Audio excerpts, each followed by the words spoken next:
Ir aišku, aš pradedu nuo iki skausmo pažįstamų žodžių, kad šeima visuomenės ir valstybės pagrindas. Taigi, logiškai galvojant, valstybė, kuri nenori sugriūti, turėtų padėti išmokyti jaunąją kartą kloti šitą pagrindą, nes priešingų atveju visa valstybė statoma ant smėlio. Ir aišku, kad tėvai yra pirmieji vaikų ugdytojai, vėlgi apie tai rašoma, todėl mokyklos ir valstybės ir bažnyčios taip pat pareiga yra padėti tėvams. Ir vertinant ketvirčio amžiaus, 25 metų praeitį, kaip rengimo šeimai programos buvo diegiamos į mokyklą, taip jau atsitiko, kad aš dalyvavau visose 3 darbo grupėse. 2000 metais pirmoji programa vadinosi Universalioji sveikatos ugdymo bei rengimo šeimai ir lytiškumo ugdymo programa, kuri buvo išleista atskirų leidinių 5000 tiražų, tačiau ji nebuvo įdiegta į mokyklą ir tiek, kiek mes važiuodavom, pristatydavom mokyklose, rajonuose ar miestuose mokyklose pristatydavom šitą programą, daugumą atvejų susidūrėm su to, kad mokyklos net nebuvo apie ją girdėjusios. 2007 metais kita programa buvo patvirtinta rengimo šeimai ir lytiškumo ugdymo programa, buvo sudaryta darbo grupė, kurioje dalyvavo ir vyskupų konferencijos atstovai, gydytojų už gyvybę atstovai ir aišku reprodukcinės industrijos atstovai, todėl karšti taškai buvo santuoka, pagarba žmogaus gyvybei nuo prasidėjimo ir kontracepcija. Taigi rezultatai. Programa patvirtinta, užteko politinės valios ministrui, programa yra integruojama, tačiau netapo integralia ugdymo sistemos dalimi, pinigų nebuvo skirta, vienintelė metodinė priemonė, kurią jūs matote čia, vaikų ir jaunimo rengimo šeimai programų rengimas, buvo išleista už prostitucijos prevencijos pinigus ir šitą metodinę priemonę, turbūt vienintelis atvejis Seime, kada buvo svarstoma Seimo švietimo ir mokslo komitete. Metodinė priemonė. Trečioji programa 2016 metais patvirtinta sveikatos lytiškumo ugdymo bei rengimo šeimai. Darbo grupė sudaryta labai plati, 26 organizacijos, tėvų organizacijos, gydytojų už gyvybę, nacionalinės sveikatos organizacijos, vyskupų konferencijos, tolerantiško jaunimo, lyčių lygybės ir taip toliau. Ir vėlgi ta pati reprodukcinės industrijos atstovė, kuri dabar padeda Seimo ir teikia projektą reprodukcinės sveikatos įstatymo projektą. Taigi, baigės šitą programą labai liūdnai. 2023 metais, kaip jūs žinote, priimta gyvenimo įgūdžių programa. Šone aš parašiau, kad tai yra heteronormatyvumo dekonstrukcijos link. Šitas terminas heteronormatyvumas yra pasiskolintas iš įvairovės. Šitoj programoje vėlgi išleistos metodinės rekomendacijos, buvo tam tikri seminarai, buvo bent kažkoks judesys daromas, kad programa gyvuotų. Žmonės iš tikrųjų dėl sveikatos lytiškumo ugdymo visuomenė buvo labai stipriai susipriešinus ir plaukė raštai iš vienos ir iš kitos pusės. 55 nevyriausybinės organizacijos pasirašo, kad reikia mums gyvenimo įgūdžių programos, 33 organizacijos, kurios atstovauja įvairovę, rašė, kad ten per mažai įvairovės. Bet karšti taškai šitos programos buvo įvairovė, žmogaus gyvybė nuo prasidėjimo, kontracepcija ir tiek įvairovė, tiek žmogaus gyvybė nuo prasidėjimo sukeltos į vertybinės nuostatas. Kažkaip susitarėm. Kova buvo labai sunki. Tačiau tai, kas atsitiko su gyvenimo įgūdžių programa, kai pasibaigė šeimos rengimo šeimai era, tai reikia pasakyti, kad buvo nutarta pereiti nuo pedagoginės sistemos paremto žinių gebėjimų vertybių įgyjimo prie kompetencijų. Ir programų ugdymo turiniai turėjo keistis tik tai tiek, kiek pasikeisti į kompetencijas. Tačiau labiausiai nukentėjo, arba tiksliau sakant, visiškai buvo sunaikinta sveikatos lytiškumo ugdymo programa. Ir tokiu būdu iš pradinio ir pagrindinio ugdymo sistemos iš esmės buvo eliminuota rengimo šeimai dimensija, nors tai numato ir šeimos stiprinimo įstatymas, ir visa eilė valstybės strateginių dokumentų. Aišku, kad kova prasidėjo didžiulė. Ir pradėjo į Seimą, į vyriausybę, į prezidentui plaukti šeimų organizacijų pasirašyti raštai, organizuojamas šeimų piketas, Seime organizuojama konferencija, spaudos konferencijos, kurios aiškina, kad 100 000 piliečių pasirašė raštus prieš gyvenimo įgūdžių programą. Taip pat matote ir Seimo laikinosios parlamentarų grupės už šeimą surengtą diskusiją, kurioje dalyvavo ir tėvų organizacijos atstovai, ir mokslininkai, ir rengėjai, ir parlamentarai. Tai tikrai buvo plati diskusija, kurioje buvo galima viską aptarti ir buvo rekomenduojama taip pat, kad šitos diskusijos buvo rekomenduoja palikti sveikatos ir lytiškumo rengimo šeimai, palikti programą. Nacionalinė šeimos taryba taip pat rekomenduoja palikti. Tačiau moksliniai tyrimai padaryti, reprezentatyvūs moksliniai tyrimai padaryti, kurie aiškina, kad požiūrio nuostatos, kad homoseksualų santykiai, tapatus vyro ir moters santykios ūkdymo mokyklose kaita, pasisako didžioji programa, kad tai nepritarė, kad būtų prilyginta homoseksualų santykiai kaip vyro ir moters, kaip sutuoktinių, arba kad įdiegti nuostatas, vengti lytinių santykių bei ilgalaikių įsipareigojimų. Tėvai prieštarauja. Taigi, iš tikrųjų, kas atsitiko? Kad tiek moksliniai tyrimai, tiek visuomenės nuomonė buvo visiškai paminta ir totalitarizmo buldozeris pervažiavo per visus šitus raštus ir įdegė gyvenimo įgūdžių programą. Tai aš žiūrėjau 5 tokius dalykus, galima įskirti ir daugiau, bet patys svarbiausia, tai pirmiausia yra pasaulinis kontekstas, politinės valios nebuvimas, turiu pasakyti, kad pirmų 2, tai yra 2007 ir 2016 metais ministrams užteko stuburo. Tačiau 2023 metais politinės valios pritrūko. Ir žinoma finansavimas. Tai yra LRT žiniomis 79,2 milijonai eurų yra skirta šitos programos įgyvendinimui. Kitas dalykas kaip, tai yra visuomenės klaidinimas ir melas ir tėvų marginalizavimas. Tai jeigu mes turim galvoti, ką mums reikia daryti, kad visą šitą naikinti, reaguoti į melą ir reaguoti svarbiausia į tėvų marginalizavimą, nes tėvai buvo marginalizuojami negailestingai. Taigi pasaulinis kontekstas. 2015 metais Jungtinių tautų sesijoje buvo priimta Generalinės asamblėjos rezoliucija Keiskime mūsų pasaulį, darnaus vystymosi darbotvarkė iki 2030 metų. Priimta 17 uždavinių, 3 iš jų, 4, 3 ir 5, kalba apie visuotinį lytinį švietimą. Jie vadina tai kitų pavadinimų, bet tai yra lytinis švietimas iki 2030 metų. Ir UNICEF'as su visom UNAIDS ir visom kitom organizacijom išleidžia tarptautinės techninės gairės lytinio švietimo, kuris yra rekomenduojamas gyvenimo įgūdžių programoje ir įkeltas į mokytojams privalomą literatūrą. Aš nedetalizuosiu, kas ten pateikta, bet galima matyti internete pasiskaičius. Taigi, lytinį švietimo, kaip jį galima atpažinti, yra 7 raktiniai žodžiai. Tai yra lytinio švietimo vizitinė kortelė. Ir jos suformulavo reprodukcinės industrijos milžinė, Tarptautinė planuotos tėvystės federacija, kurios atstovai yra Lietuvoje ir taip pat ir Seime.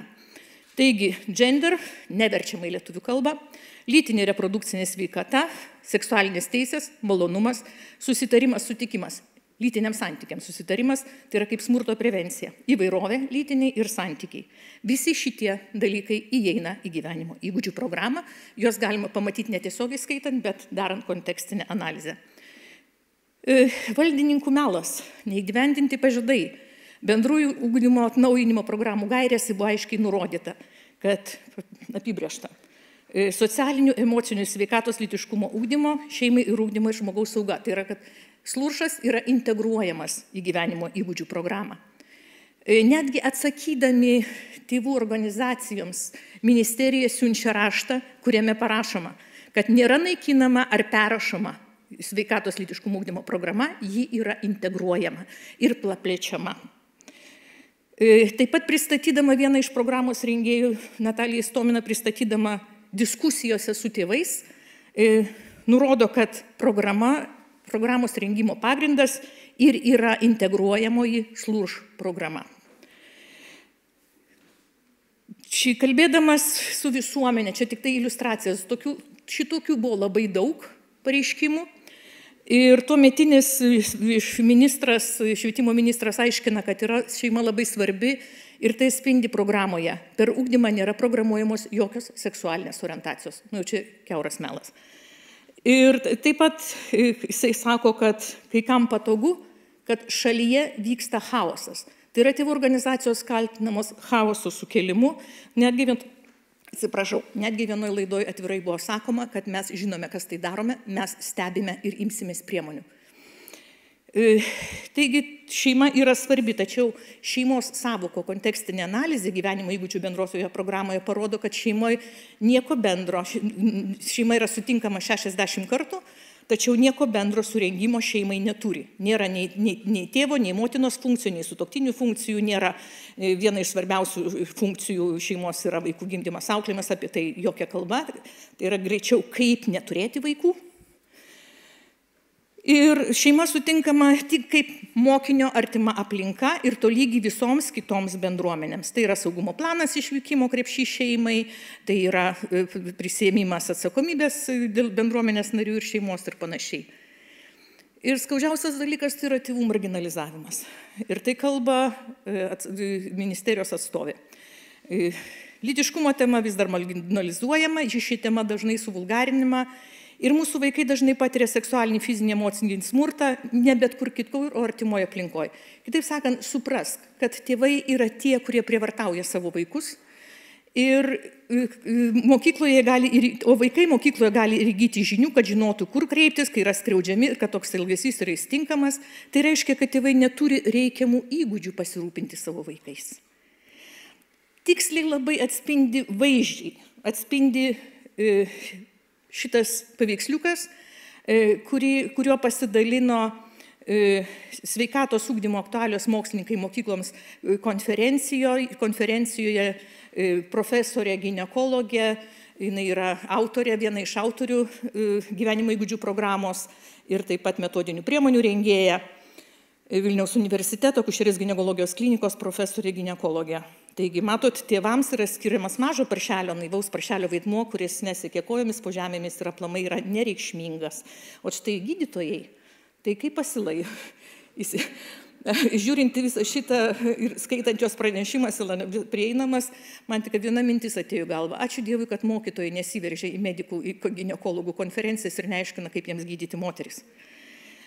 Taigi gyvenimo įgūdžių programoje uždelsto veikimo destrukciniai elementai, tai yra tos piktžolių sėklos, kurios kai sudigs bus vėlu. Pirmiausia, lytiškumas yra pasaulyje žiūrinė kategorija. Ir pirmą kartą Lietuvoje privalomų mokomojų dalykų į ugdymo turinį įvesta kita nei prigimtinė lytiškumo samprata. Privalomų mokomojų dalykų. Vadinasi, tai privaloma žinoti. Ir šiuo metu susidūrė yra prigimtinio lytiškumo samprata su socialiai sukonstruota lytiškumo samprata. Kokia samprata yra priimama, toks yra ir ugdymas. Ir iš tikrųjų yra labai lengva atskirti, todėl kad prigimtinio lytiškumo samprata, lytiškumas yra kaip bendra savybė, kaip buvimas vyriško arba moteriškų būdų. Jis yra nekintantas, jis yra duotybė. Ir jis yra grįstas binarinė lyčių sistema. Socialiai sukonstruota lytiškumo samprata yra grįsta įvairovė ir žmonės skirstomi ne į vyrus ir moteris, bet skirstomi pagal lytinę orientaciją. Tai yra pasirenka, būko nori būti. Lytinė tapatybė yra ta, kuri nesutampa su gimimo metu gauta lytimi, jinai yra pasirenkama. Ir aišku, grįstas nebinarinė lyčių sistema. Lyčiai neutrali kalba. Tai yra vienas iš piktžolių.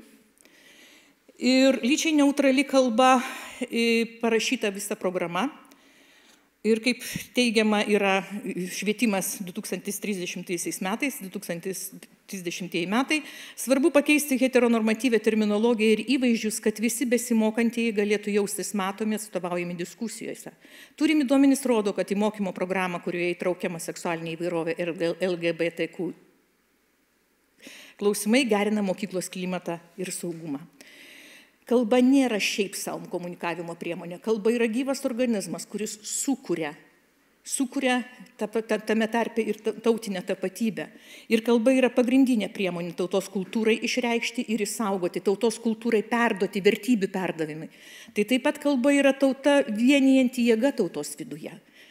Kalba yra išsauganti tautos paveldą. Lietuvių kalboje ypatingai, nei bet kurioje kitoje kalboje yra labai išskirstyta į vyriškąją ir moteriškąją giminę. Visa kalba. Ir taip pat konkrečios kalbos pasirinkimas ir skatinimas gali būti ir politinis pareiškimas formuojantis nacionalinę tapatybę. Vienas iš baisiausių piktžolių tai yra malonumas, kuris yra vėlgi atrandamas tik tai įsigilinant į savokas, kurios yra vartojamos ir tai, kas yra pasauliniam kontekste ir tame tarpe techninėse gairėse. Malonumas būtent į seksualinės ir reprodukcinės sveikatos apibrėžimas įeina abortai, kontracepcija, malonumą suteikianti lytinė patirtis, lytinio elgesio įvairovės, išraiškos ir atpažinimas. Tai yra pasaulinės sveikatos organizacijos apibrėžimuose. Taigi, nors, kaip kalba moterų feminizmo atstovės arba feministinės teoretikės viename iš straipsnių, kuris pateiktas reprezentatyvinis žurnale, kalbama, jog nors seksualinių teisių literatūroje seksualinis malonumas pristatomas kaip lyčiai neutrali teisė, arba kaip programai pristatoma, kad žmogaus teisė į lytinį malonumą, tai kas yra pasakyta reprodukcinės sveikatos sampratoj. Tarp kitko, reprodukcinės sveikatos samprata tai nėra apie sveikatą ir nėra apie dauginimąsi, tai yra kaip patirti malonumą be pasekmių ir be įsipareigojimų. Taigi, nors seksualinių teisių literatūroje seksualinis malonumas pristatomas kaip lyčiai neutrali teisė, tačiau feministinių tyrimų ir teorijų taikymas atskleidžia, kad tai yra giliai politinė teisė, kuri prieštarauja įvairioms moterų žmogaus teisėms. Seksualinio malonumo naudojimas moterų priespaudoje yra akivaizdus tyrimai. Bet kas yra sunkiausia, tai kad malonumo išakcentavimas kaip svarbiausias santykių tikslas ne tik užgniaužia abipusį dovanojimosi meilėje džiaugsmą ir įkalina priklausomybės gniaužtuose, bet ir yra pagrindinis trukdis asmens laisvei išsiskleisti. Sutikimas. Sutikimas yra netgi nacionalinė švietimo agentūra formuluodama nacionalinės programos bendro įgūdžio gyvenimo programos turinio atrankos kriterijų, šitie atrankos kriterijai suformuluoti universitetams, kurie mokytojų kvalifikacijos kursuose pateikė, kaip dėstyti gyvenimo įgūdžių programą, todėl kad mokytojai negali dėstyti gyvenimo įgūdžių programos mokykloje, jeigu jie nėra baigę universitetinių šitų kursų. Taigi šitiems kursams, kvalifikacijos tobulinimo seminarams, nacionalinė švietimo agentūra suformulavo, kas turi būti lytiškumo ir lytinės reprodukcijos sveikatos dalyje. Tai yra lytinės reprodukcijos sveikatos saugojimo stiprinimas, abipusiškumo principas lytinių santykių metu. Ir čia ištrauka iš nacionalinių mokytojų kvalifikacijos tobulinimo programos gyvenimo įgūdžių mokomo dalyko įgyvendinimas pagrindinė ugdyme paskaitoj. Reikia pasakyti, kad nacionalinė švietimo agentūra nesudarė darbo grupės, bet paskelbusi konkursą, kurį laimėjo iš anksto numatyti žmonės, padarė tokią prielaidą, kad autoriai programos gali kviestis nevyriausybinės organizacijos atstovus. Bet darbo autoriai nepasikvietė tėvų organizacijos atstovų, jie pasikvietė įvairovės atstovus. Ir toliau tai buvo pagrindinė sąlyga iškelta universitetams, kad įvairovės atstovai turėtų įeiti ir į nacionalinių mokytojų kvalifikacijų tobulinimosi programą. Tai va iš šitos programos, ką jie dėsto mokytojams ir ką jie siūlo, kokias priemonės jie siūlo pateikti vaikams. Sutikimas turi būti kiekvienų santykių siela. Ne meilė, bet sutikimas. O čia jau iš tikrųjų yra jau bėda, todėl kad jie sako, kad sutikimo negali duoti mažamečiai. Mažamečiai tai Lietuvos teisė yra iki 14 metų. Baudžiamajam kodekse aiškiai pasakyti, sutikimo negali duoti asmenys iki 16 metų. Ir tai yra iš tikrųjų dalykai pakankamai rimti. Kaip sako naujausios knygos, kurį kaip tik galite įsigyti, René Hochar yra profesorius, prancūzijos mokslininkas, parašęs Vyrai ir moteris, ką sako neuromokslai, remdamasi šiuolaikinės neuromokslų išvadomis, kad svarbus biologinis faktas yra tai, kad nors lytinė branda ateina lytinio brendimo pabaigoj, tačiau smegenų branda reikalinga laisvam ir sąmoningam pasirinkimui, taigi ir meiliai baigėsi tik 4 metai po 20-ojo gimtadienio.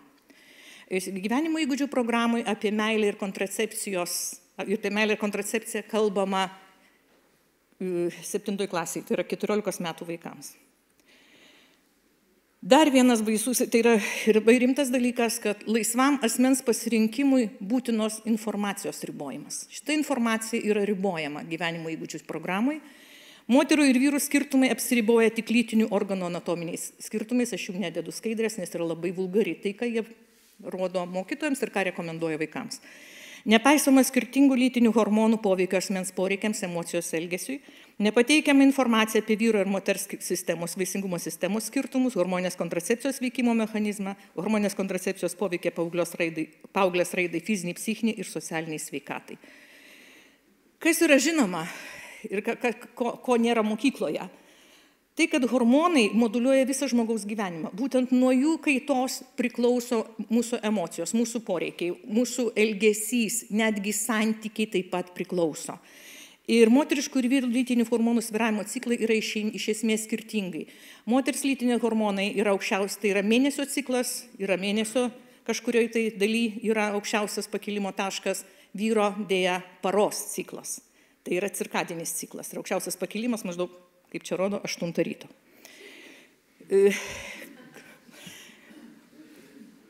Ką sako neuromokslas?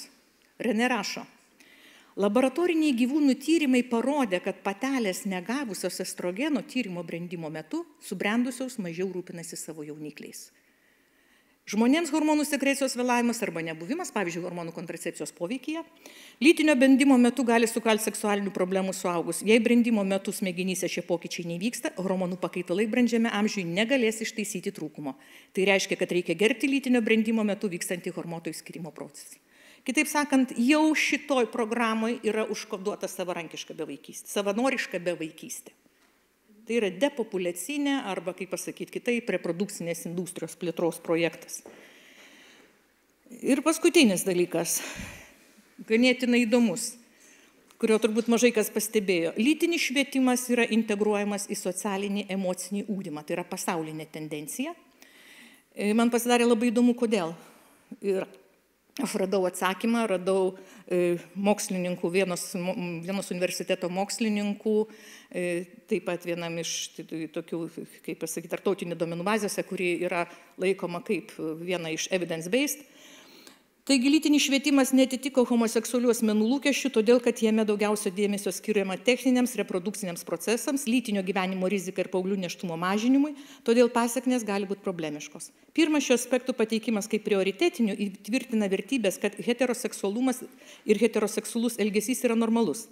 Nors rizikingas bei sutikingas, o homoseksualumas ar kitoks seksualumas lytiniam švietimui nėra svarbus arba geriausiu atveju yra toleruotinas. Emocinio raštingumo taikymas lytinio švietimo srityje yra labai aktualus ir būtinas, nes tai yra raktas į sklandų žinių pateikimą ir lytiškumo sampratos pakeitimą. Taigi pabaigai. Gyvenimo įgūdžių bendroji programa yra lytinis švietimas integruotas į socialinį emocinį ugdymą. Socialinis emocinis ugdymas, mes esame ir emocinės būtybės, tai tam tikrą prasme, kad ugdomos emocinės yra gerai, tačiau yra visada rizika, kad žmogus tai, kas yra tiesa, bus sprendžiama ne protu, bet emocijom. Ir jeigu man malonu, tai yra tiesa. Lytinis švietimas yra neatsiejamas reprodukcinės industrijos įrankis. Mokykla, kas yra svarbiausia, mokykla iškrito iš rengimo šeimai ir lytiškumo ugdymo procesų. Jinai jau nebėra jo dalyvė. Ir visas krūvis šiuo metu turi tekti rengimo atsakomybę šeimai ir bažnyčiai. Todėl, kad jau mokykla pasuko įvairovės keliu ir jeigu kalbant apie mokytojų rengimą, tai mokytojų rengime koja pilnai įkėlusi yra įvairovė. Jeigu kalbant, ką galime mes šiuo atveju padaryti, tai aš galiu kalbėti tik tai apie mūsų, apie teologijos fakultetą, bandom ištaisyti, jau nebe pirmą kartą bandom ištaisyti tą žinių trūkumą ir pateikti tas žinias, kurios yra būtinas laisvam apsisprendimui, nes žinių trūkumas arba žinių ribojimas trukdo šitam laisvam pasirinkimui ir apsisprendimui. Ir tai naujas projektas, kuris yra ir skaitmeninis, ir tai ir vadinasi Fertility Education and Medical Management. Bandėm mes jį pateikti Švietimo akademiją, gavom atsakymą, atspindi tik vieną pusę, neatspindi įvairovės. Tai ačiū Jums už dėmesį.